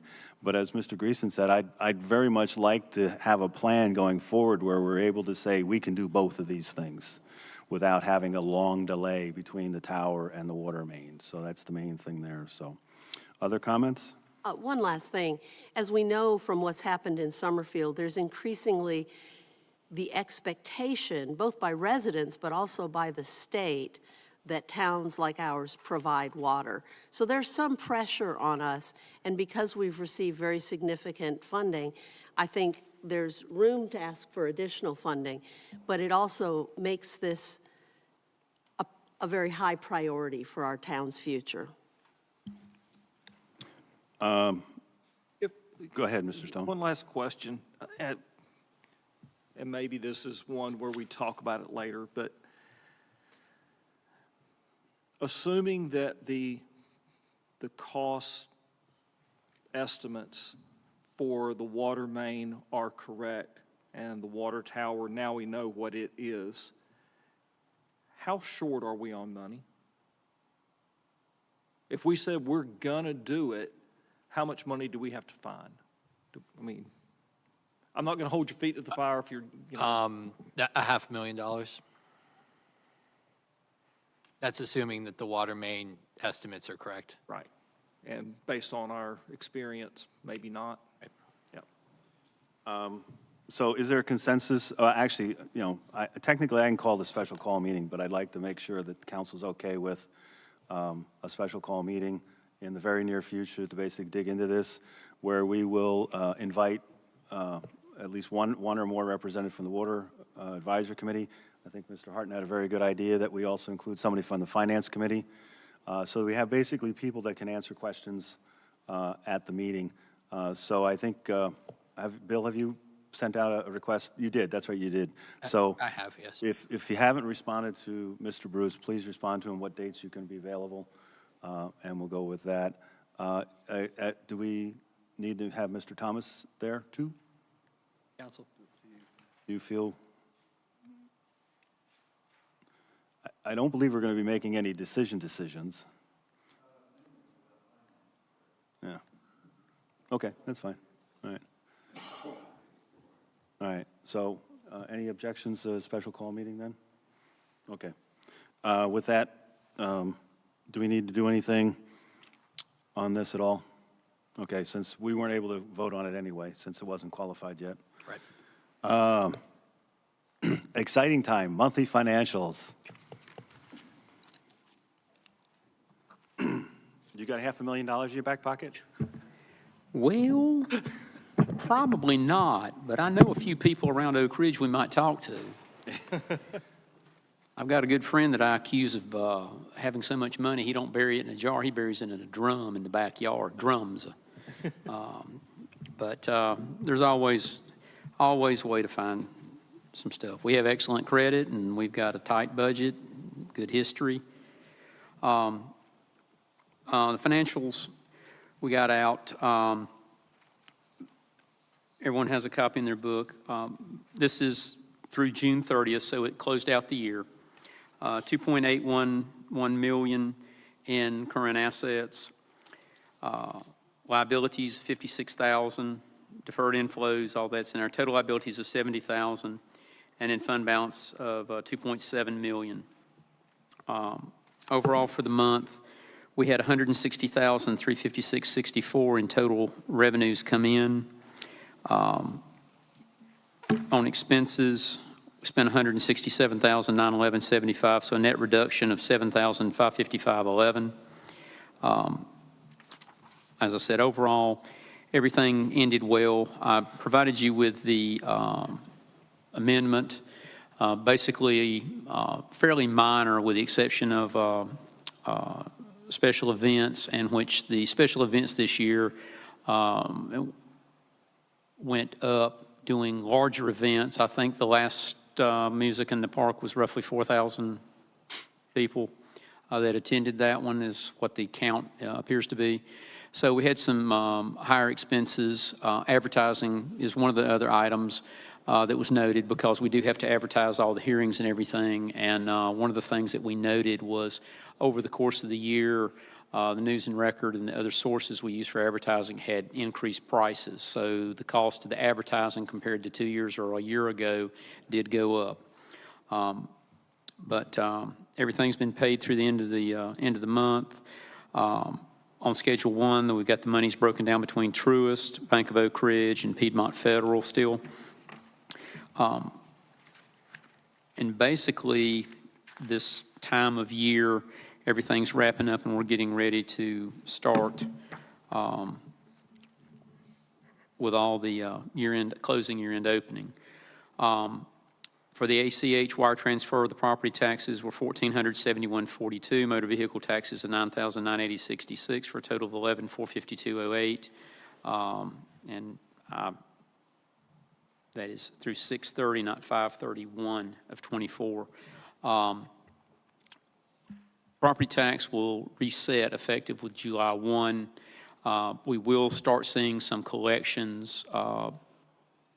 If history follows, most of the banks that are doing financing with escrow accounts, they have started paying earlier, so we're expecting more money towards the August-September timeframe than we've seen historically. But overall, everything's tracking. The motor vehicles is tracking. Their collection rate's 99.8, 99.9. But Guilford County will start sending in the monies as they come in. For the month, we had sales and property taxes normal, interest is normal. The franchise tax receipts came in for telecom, video programming, electric power, pipe, natural gas. Only concern there is the guidance from the state that we've been using has been estimating 3-4% declines in video programming. We had about a 9% drop this year. So I'm anticipating that line item in the current budget, since it was based on the state estimates of 3-4% decline, we will probably not hit that target number in this year's budget, and we're going to be monitoring that. But, and basically, it's no great secret, video programming, they have predicted will eventually totally disappear, and it's because of the streaming. So that is a revenue source via the state that will eventually go away. We had planning and zoning fees, we had facility rental, special events, park receipts, substantial because of the projects, other park revenues, donations to the Veterans Honor Green. The investments we're monitoring at the banks. Workers' comp, property casualty insurance renewals were completed. That was a little more in-depth this year because with property and casualty, with the construction of the park, some of the assets, namely tables, grills, garbage cans, those that Terry had managed to lock in at pre-COVID prices we had stored. Once they were on the ground, we had to close out the contents coverage for them, and instead, most of those items are listed items for the property casualty. So the renewal was more in-depth. We had to break those invoices down per item. Also get coverage on the park buildings and structures, the playground and all of that. Even though we don't have the CO, once everything's substantially completed and we had potential access, we needed to get that on the policy. So property casualty was updated. Workers' comp, again, a little more in-depth this year. We've gone to a new system, and it's very good compared to historically what we've done. But going to a portal within a portal within a portal was a little bit problematic. Myself and Ashley had to work considerably more this year on the renewal on tracking some things. But anyway, those two policies are renewed with the league. The initial estimates are we're going to have about a $3,000 increase on property casualty for coverage on the new park, which is anticipated. So those overall complete and ready to go. Staff support, again, the grant compliance, we're still monitoring and complying with the ARPA, the SCIF grants, CIP, and work on the water systems. On the authority, as I asked for each year, y'all granted that the total of the adjustments was $19,160, and to cover that, we reduced consulting, which was about 55% under budget this year. So no net pull from fund balance to cover the tweaks on the adjustments. And underneath the finance officer's report, you should have had the adjustment. And basically, just a few hundreds of dollars with town unemployment, some travel, education, advertising was communications was $100. Advertising was up $1,300, dues and subscriptions. Partially on that, it's due to some of our subscriptions with the league being based on population, and our population had gone up over the prior year estimates. Elections, there again, the good news is we did get a bill for the elections actually during the fiscal year in which we had the election. We have been up to 18 months late on getting a bill for our elections. So all of that. Fairly minor other things. The big one was park special events. And as said, those have greatly expanded. We've got more security. We had more product that through the vendor we're using for the alcohol sales, we have had to purchase already more supply for the next music in the park. Basically, we had bought, in the first 2 or 3, we've basically spent all of the, or sold all of the inventory which we had purchased last year. So the crowds are bigger, the crowds are thirstier, and they're buying more inventory. So overall, a good problem to have. It's not just that, costs have gone through the roof, or actually that's a big chunk of that is inventory that's being resold. And then we took it out of consulting. So that's the budget amendment that I wanted to bring back to you for approval. And then the only final thing, I had sent you under separate cover copies of the North Carolina Local Government Commission contract for the audit. This is basically boilerplate from year to year.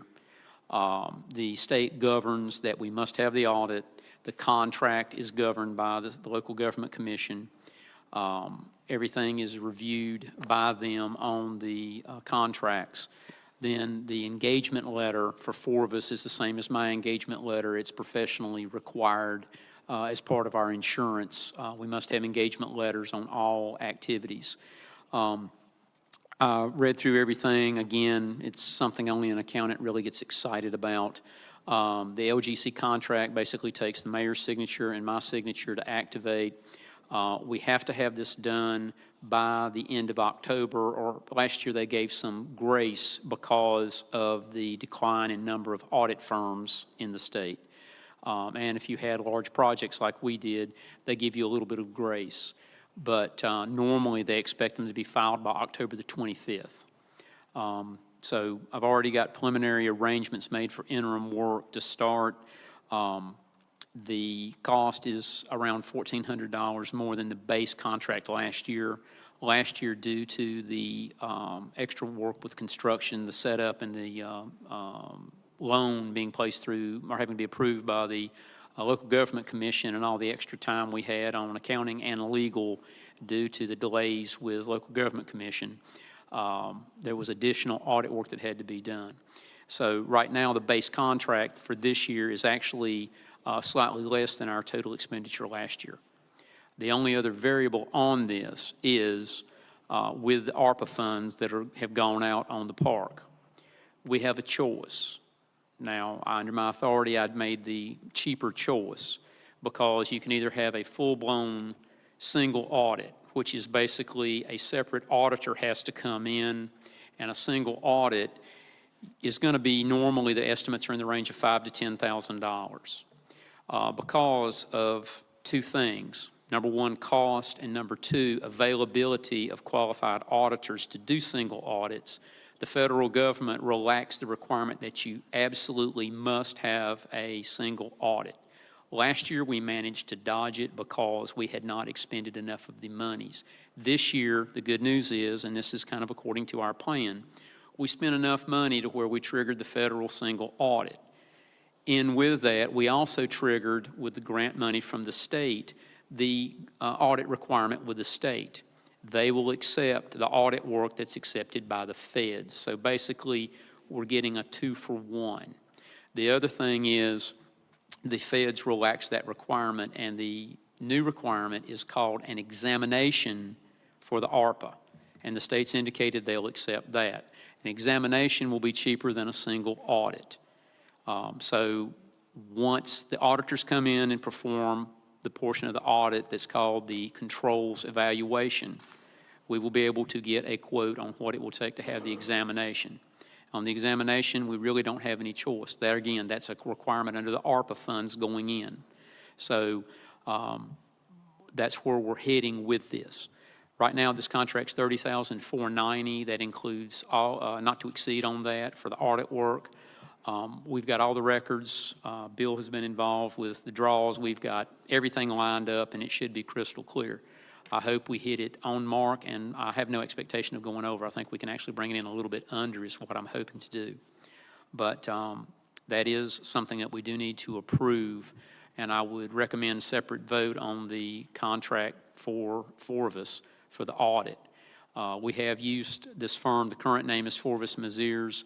Forvis has been with us for quite a number of years, although with different partners, different directors, managers doing the actual audit work, different staff members. Right now, currently, there is a national, and actually after our vacation, I met another, a chartered accountant from Australia. Exact same problems over there. Audit work, accountants, finance people are getting in short supply worldwide.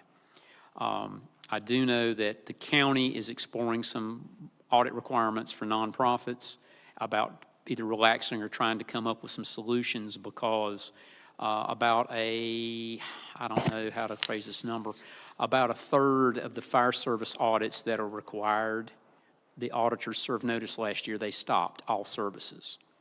So a lot of people on the south side of Guilford County, the closest audit firms were in Ashboro.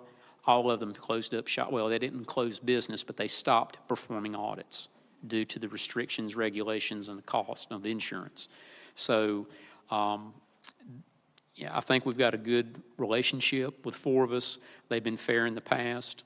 This number is viewed by the local government commission, and they can't bill us for anything until they bill via the local government commission, and the local government commission approves what we're being billed and the services that have been rendered.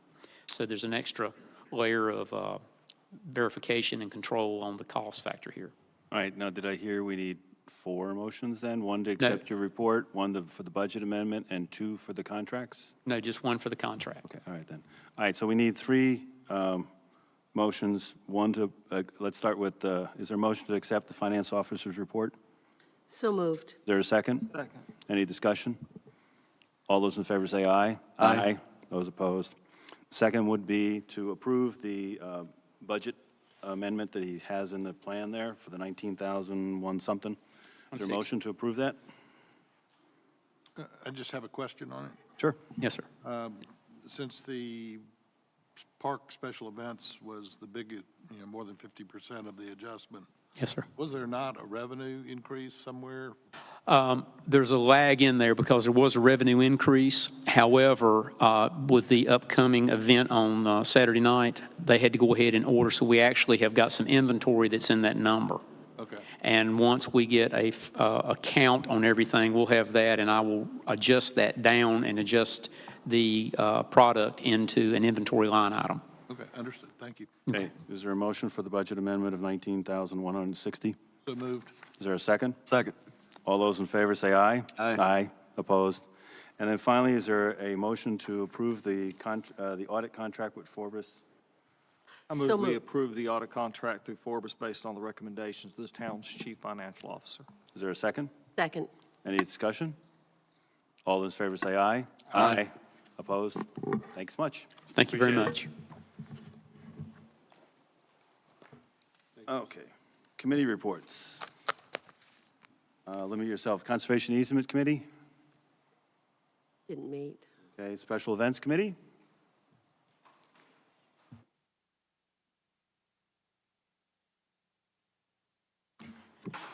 Good evening. Barbara Engel, 8524 Rosedale Drive.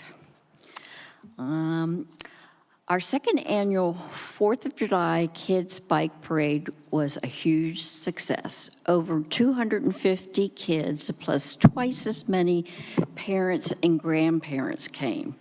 And if you were there, you know it was hot.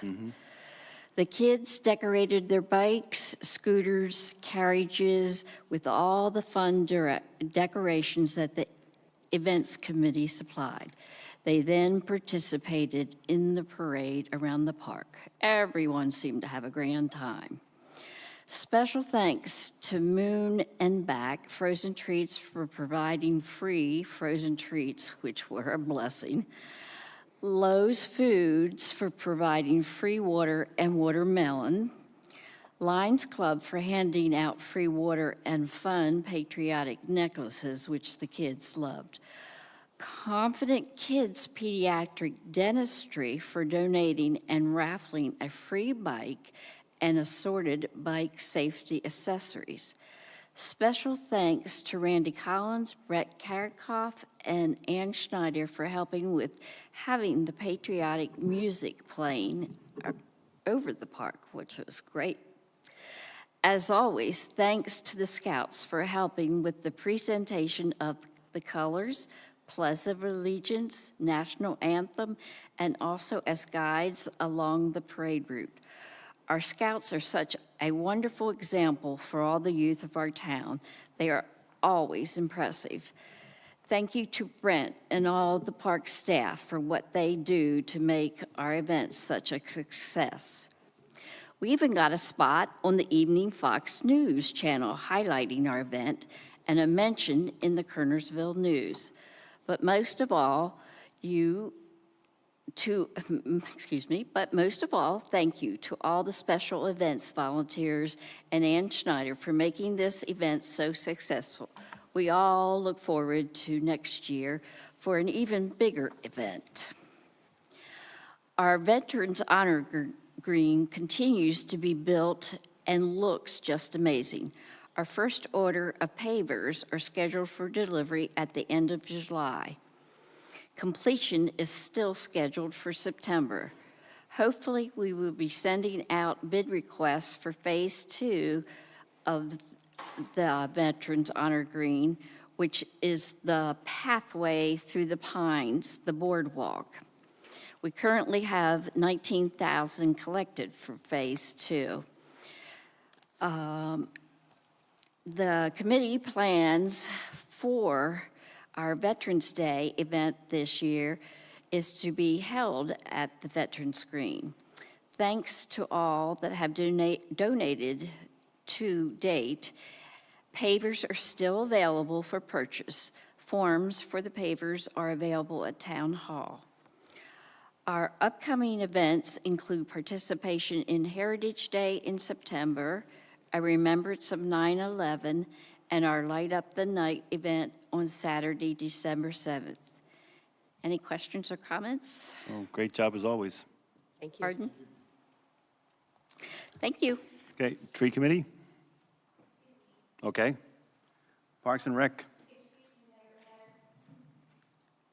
Add that the tree committee is still doing their treasure tree contest. If anyone has a nomination, we have received a few, but not as many as we'd like. So if you have a nomination, please be sure to send it in. And there's forms in the back. Parks and Rec? Parks and Rec is not available tonight, but they said to let you know, to make sure that people know about Music in the Park tomorrow night, and, Saturday night, and that they come out, and also about the grand opening of Heritage Farm Park, and what a great event that was, and that the park is now open. Excellent. Finance Committee, Water Advisory Committee? Anything? Okay. Historic Preservation?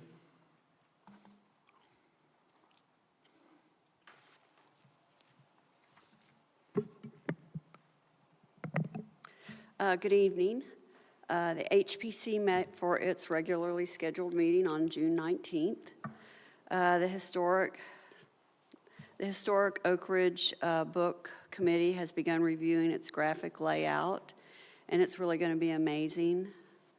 The HPC agreed to participate in the Historic Preservation Symposium on August 23rd, being held by the Daughters of the American Revolution, and it's being held for ORMA.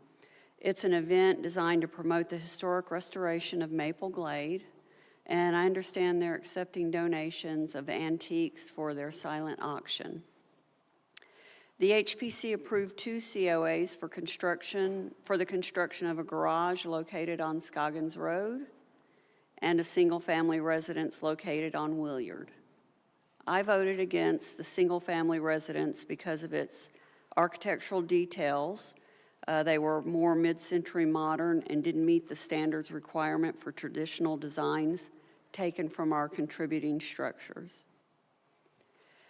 The Historic Heritage Grant Committee has approved payment for the funds for the Morehouse and the Old Mill of Guilford after site reviews.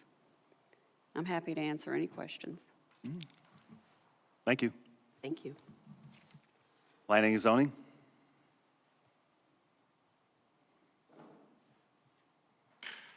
Nancy Stoudemeyer, 8003 Eastridge Road. The Planning and Zoning Board met, and we heard the same text amendments and rezonings that you all heard today. That's it. All right, thank you. Mountain to Sea? Okay. Anyone from Oak Ridge Elementary? Oak Ridge Youth Association? Oak Ridge Military Academy? Okay, our next section of public comments, you're welcome to come up, state your name and address, and 3 minutes is yours.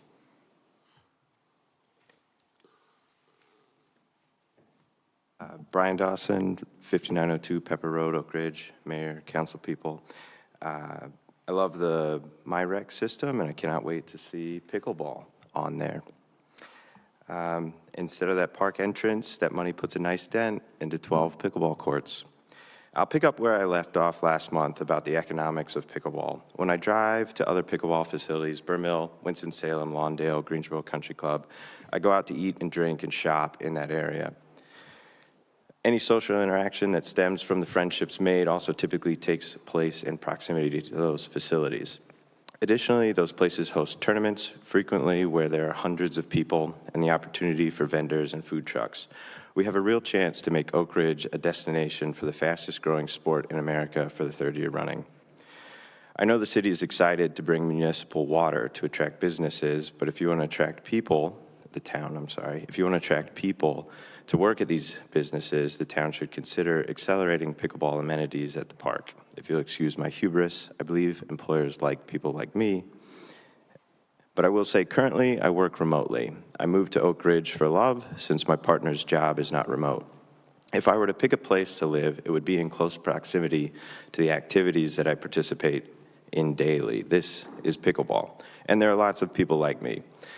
In this new remote work economy, the town needs to consider more than being close to businesses and also consider amenities. On that note, I love what you're doing with walkability. I visit the English countryside frequently, and it's walkable. There's no reason why we can't do that too. The town I'm moving from in North Carolina has received significant state and federal money for bike and footpaths, and I would love for us to benefit from this as well. If I have the time, I will mention I appreciated seeing the mayor changing trash bags at the 80s Nation concert. Real man of the people stuff. Tomorrow morning, I'll be playing at 7:30 a.m. at Burr Mill with 60 of my closest friends, if anybody would like to join me. Thank you. Thank you. Anyone else wish to speak? I'm on a roll, I might as well make Okay. it 4. Sam Andrews, 1829 Oak Ridge Road. Just in, the gentleman mentioned about signs on the pole up at the corner. Well, the good news is, yesterday afternoon, the Tratco arrived. So I know that people I've heard various things about the bamboo jungle. We've bush hogged, we've sprayed, we've done a variety of things. But construction is anticipated to start very soon. The demolition is getting off the bat. They've already started some today. So it's going to be some changes. There'll be the entrance with construction off of Linville Road, trapping, all the sediment stuff. All that stuff's coming. But we're finally going to see some big moves and buildings coming down, the 2 buildings. So I'm very excited. I told my wife I felt like screaming and shouting or whatever, and there was a story told by Jerry Clower that while he was at World War II, he got a letter from home and was running up and down the beach screaming and shouting in joy. And one of the folks from up north said, "What's your problem, boy? What's wrong?" He said, "They just throwed a pole off in the yard. In a few months or years, we're going to get power." That's kind of how I feel about the building. I would have loved to have had it up 2 years ago, but everything happens at its own pace. And Tim Frazier's my builder. He's going to be building a good building. And actually, everybody can say what they want, but the Historic Preservation Commission, everybody said, "Oh, God, they were the fastest thing." They absolutely were the fastest thing in this. Guilford County's plans review and permitting people could learn something. But I am excited to announce, though, that the demo is officially started as of yesterday afternoon, and more stuff's coming. So thank y'all. Thanks. Anyone else wish to speak? With that, we'll close that. Since we have a closed session planned, we're going to do council comments first. Mr. Greason. No comments. Mr. Stone. Brian, thank you for coming tonight and again bringing up pickleball courts. Over the past month, since we talked about this last month, I've visited Triad Park, Stokesdale Park, and Burr Mill Park. I watched with pickleball, I saw about 60 kids that were in a pickleball camp playing. The interesting thing about that is once they had finished their camp thing, they joined in, and these were kids that were probably 8 to 13, I'm guessing, and as soon as their camp thing was over, their parents were there, their grandparents were there, friends were there, and you had 8 and 13-year-olds playing with old guys like me. Everybody, it's a social event. It's not just a sporting event. It's a social event. So I agree. It creates community. Because of that, I dug in and asked Burr Mill to get me in touch with the people that did their courts. And prices are what they are, but right now, current pricing is we can have 8 full courts for $270,000. That's with the fencing. We talked about it last month, and we said that we were going to study it. There's not a single question that we can ask anybody that their Magic 8 Ball is going to give us how popular is pickleball going to be in 6 months or a year. We need to move on this, and it's my plan to raise the issue every single month and report to the citizens, here's what we're doing to get that done. All set? Mr. Harton. I'm certainly not against pickleball. I would like to see, as we've stated in other projects tonight, I would like to see quotes like that as appropriate, I don't know if you'd call them bids or whatever, but let's see the numbers as opposed to just a verbal quote. It's been a long day, long week. I'll just say that the biggest part of my week this week was in Superior Court in a criminal case on the jury. That's something that going in no one wants to do. Coming out, you feel like you really have done what you should do as a citizen, and that's make the best judgments possible on some pretty difficult situations. So I felt, coming out, I felt like, okay, our court systems are working and doing what they should do, and if you ever get the chance to participate in juries, I would recommend that you do so. You'll feel fulfilled when you come out of it. Ms. Schneider? Yeah, thanks. I'm definitely interested in pickleball courts, but I don't want us to forget about tennis. Lots of people in our community play tennis, and our basketball court is very important. This is the bulk of Heritage Farm Park Phase 2. So the first thing we need to do, in my opinion, is to finish Heritage Farm Park Phase 1. The next thing we need to do is we need to look at at our budget, because we have budgeted it currently a couple years out because we can't afford it currently. Like Councilman Harton, I would like to see the numbers on a piece of paper, because we had great estimators several years ago did an estimate for us for the space that we have at $700,000. Now, that wasn't with pickleball, that was with tennis, and then those were updated to $850,000. Now, it's possible that adding pickleball and a configuration of both, it's possible that that lowers the money, but I am dubious about a figure that low. Happy to talk about it. I also neglected to say, and thank you, Mr. Anders, for bringing up your project again. I wanted to say after the rezoning how excited I am to see this historic property in this prominent corner in our town being reimagined and beautified. I'm glad HPC moved it quickly. I hope the rest of it goes smoothly. I know it's been a rough ride, but thank you for your commitment to doing this. This wasn't the easiest thing you could do, but I think for our town, it's just a real win. The summer used to be a slow period for Oak Ridge. That's no longer the case. It hasn't been for a few years. Our staff has never, I think I said this last year, but I still think the workload has increased even from then. I don't think our staff has ever had a heavier workload with so many competing priorities and so many major projects going on at the same time. I want to offer a special thank you to our town manager, Mr. Bruce, and our assistant town manager, Ms. Smith, and to the rest of our staff for all they're doing to keep us on track and making Oak Ridge the best run small town around and a great place to live. Although we may not say it every day, we appreciate you and we know that the residents do as well. Thank you. As always, if you're ever looking to donate blood, the Methodist Church has a blood drive every even month, the second Monday of every even month. So anytime they have their sign out, you know it's been a long enough time that if you have donated, you can donate again. Me and Mr. Harton attended a groundbreaking up in Stokesdale for AT&T Fiber. So it looks like we might actually be getting some fiber in the area, which means that we might have a little competition with Spectrum, which may mean that we have a little bit of, like I said, good competition.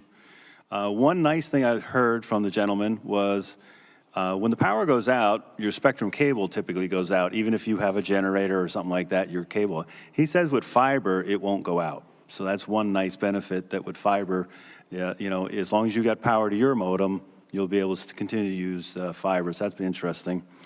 We've also gotten an update on road work. It's not looking very good that road work at 68 and 150 is going to happen this year. There's still a slight possibility. But actually, Spectrum and what's the other utility that was having a little trouble? Yeah, so Spectrum and AT&T are the ones that are a little slow in moving their utilities. So DOT is now saying maybe in the spring. It is an 18-month project, so just understand that once it starts, it's going to take a while. And I want to double up on Ms. Schneider's comment about staff. It's wonderful about staff because we don't read about them in the paper. And they also get things done, and it's amazing what they accomplish with the staff we have. So, okay, greatly appreciate it. With that, we are going to go into a closed session to just cover a personnel matter. I don't know if we have to read the entire motion or just say, all right, so the motion is up there. So is there a motion to go into closed session to address a personnel matter? So moved. Is there a second? Second. All those in favor say aye. Aye. Opposed. Shouldn't be long.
say aye. Aye. Opposed? So we're back in open session. Is there a motion to address what we discussed in closed session? Basically, it has to, a motion to set the I'd like to manager's make salary. a motion to increase our town manager's salary to $125,000 per year. Is there a second? Second. Any discussion? All those in favor say aye. Aye. And I believe that automatically makes a budget adjustment, right? It's that does it, so, well earned. Thank We you, Bill. appreciate it. Motion we adjourn? Oh, yeah. Second. It's a Second. motion we adjourn. All those in favor say aye. Aye. Thank you.